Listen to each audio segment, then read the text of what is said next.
Imaginen por un momento el siglo IV. Las grandes persecuciones, las de sangre y arena, parecen haber terminado, pero justo entonces, cuando la Iglesia respira, surge una amenaza quizá peor, una que va directa al corazón de la fe. Y ahí, en medio de esa tremenda crisis, se levanta una figura imponente, San Hilario de Poitiers. Hoy vamos a conocer la vida de este auténtico gigante. Para que nos hagamos una idea de su importancia, fíjense en los apodos que le dio la historia, nada menos que el martillo de los arrianos y el Atanasio de Occidente. O sea, nombres que ya nos hablan de un luchador, de alguien que se dejó la piel defendiendo la divinidad de Cristo en una época de confusión total. Pero claro, la pregunta es, ¿cómo un hombre llega a ser un pilar así para la Iglesia? Pues bien, su historia empieza con un viaje personal fascinante, un camino que lo llevó desde el paganismo hasta convertirse en obispo. Y es que Hilario no nació cristiano, que va. Él venía de la élite, de una familia pagana importante. Era un hombre muy culto, formado en filosofía, con su mujer, su hija, una vida cómoda, vamos. Pero, ¿saben? Algo por dentro no le cuadraba. Sentía que ni los placeres, ni todo el conocimiento del mundo le daban una respuesta real al sentido de todo. Y lo más curioso es que fue su propia inteligencia, su razón, la que empezó a guiarle. Él mismo lo cuenta así, escuchen. Mi alma se dirigía así con ardor a conocer ese Dios, autor de todo lo bueno porque vi claramente lo absurdo de todo lo que enseñan los paganos sobre la divinidad. O sea, su propia lógica le decía que tenía que haber un solo creador. Y esa búsqueda, ese darle vueltas a la cabeza, le llevó a encontrarse con algo que se lo cambió todo, la Biblia. En concreto, fue leyendo el Evangelio de San Juan, aquello del verbo, del Hijo de Dios que se hace hombre. Ahí, de repente, ¡pum!, todas las piezas encajaron. Encontró la respuesta que tanto buscaba. Total, que ya siendo un hombre hecho y derecho, por el año 345, se bautizó junto a su mujer y su hija. Y debió ser una persona tan excepcional, tan bueno y tan sabio, que a los pocos años la gente de Poitiers, los propios cristianos, lo eligieron su obispo por aclamación. Así, directamente. Y es justo aquí donde su vida da un vuelco tremendo, porque al aceptar ser obispo, Hilario se metió sin saberlo en el ojo del huracán del mayor conflicto de su tiempo, la crisis del arrianismo. A ver, ¿y qué era esto del arrianismo? Dicho de forma sencilla, era una idea que negaba que Jesucristo fuera Dios como el Padre. Decían que era la criatura más perfecta, sí, pero una criatura al fin y al cabo. No era eterno, no era de la misma naturaleza divina.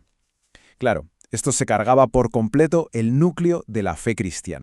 Y ojo, porque esto no era una opinión de cuatro gatos, ¿eh? El arrianismo tenía un poder político brutal, tanto que lo apoyaba el mismísimo emperador, Constancio II. Así que enfrentarse al arrianismo no era solo un debate de ideas, era desafiar directamente al poder imperial. Te la jugabas, y mucho.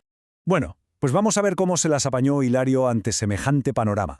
Su historia a partir de aquí es un ejemplo increíble de valentía, de cómo defender la verdad le costó, literalmente, que lo echaran de su casa y de su tierra. El momento clave fue en un sínodo, una reunión de obispos, en Béziers. Imaginen la escena, Hilario casi solo, rodeado de obispos que apoyaban al emperador y al arrianismo, y le exigen que condene a San Atanasio, que era el gran defensor de la fe en Oriente. Pues va Hilario y se planta. Dijo que de ninguna manera. De hecho, a esa reunión él mismo la llamó el Sínodo de los Falsos Apóstoles. Ahí es nada. Claro, la reacción fue inmediata. El emperador se puso hecho una furia y lo condenó al exilio. Lo mandaron a miles de kilómetros de su casa, a Frigia, que hoy es Turquía, justo en el epicentro del movimiento arriano. Un castigo en toda regla. Pero es que aquí es donde se ve de qué pasta estaba hecho este hombre. Lo que tenía que ser un castigo para hundirlo y silenciarlo, él le dio la vuelta y lo convirtió en una oportunidad de oro. En lugar de venirse abajo, se puso a estudiar como un loco.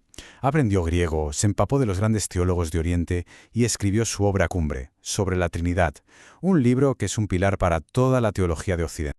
Llegó a ser tan bueno argumentando, tan sólido, que se convirtió en una persona incómoda para los herejes de todas partes. Hay una frase de la época que lo resume genial. Dice, fue expulsado hacia Oriente por hablar muy bien de Jesucristo en Occidente, y fue expulsado hacia Occidente por hablar muy bien de Jesucristo en Oriente. Es buenísimo. Resulta que al final ni sus enemigos en el exilio lo aguantaban, y consiguieron que el emperador lo mandara de vuelta. Toda esa lucha, todo ese estudio, dejó una huella imborrable, claro. Tanto es así que muchísimos siglos después, en 1851, el Papa Pío IX lo nombró oficialmente Doctor de la Iglesia, un título que, como saben, se reserva a unos pocos santos cuya sabiduría ha iluminado la fe de una manera excepcional. Y podríamos pensar que todo esto es una historia muy interesante del pasado y ya está, pero no. Las ideas de San Hilario tienen una actualidad que asusta y nos hacen pensar, y mucho, sobre los desafíos que tenemos hoy. Para saber de dónde sacaba esa fuerza, esa entereza, lo mejor es escucharle a él mismo en su oración a Dios. Decía: «Tú permitirás, Dios Todopoderoso, que me dirija a ti. Sé, sin ambigüedad, que tuve la existencia por tu bondad. Sé que tú no me diste la vida para ser desgraciado». Esta confianza radical en que Dios es bueno, esa era su roca. Pero quizá la advertencia más increíble que nos dejó fue sobre un nuevo tipo de persecución. Él se dio cuenta de que el peligro ya no eran los leones del circo, no, venía algo mucho más sutil, un enemigo que no ataca con violencia, sino con halagos. Hablando del emperador Constancio, que se presentaba como cristiano pero en realidad apoyaba la herejía, Hilario escribió estas palabras que son tremendas. Ahora tenemos que luchar contra un perseguidor insidioso, contra un enemigo engañoso. Nos apuñala por la espalda, pero nos acaricia el vientre. Confiesa a Cristo para negarlo. Es una descripción perfecta de esa persecución que no busca mártires, sino que adormece la fe con honores, con dinero, con poder. Y con esto llegamos a la reflexión final, la que nos toca a nosotros. La pregunta de Hilario resuena hoy con una fuerza brutal. ¿Qué perseguidores engañosos tenemos hoy en día? ¿Qué halagos, qué comodidades, qué ideas que todo el mundo acepta nos acarician el vientre, pero que poquito a poco nos van llevando a diluir la fe, a negar a Cristo en la práctica? Ahí queda la pregunta, para que cada cual le dé una vuelta.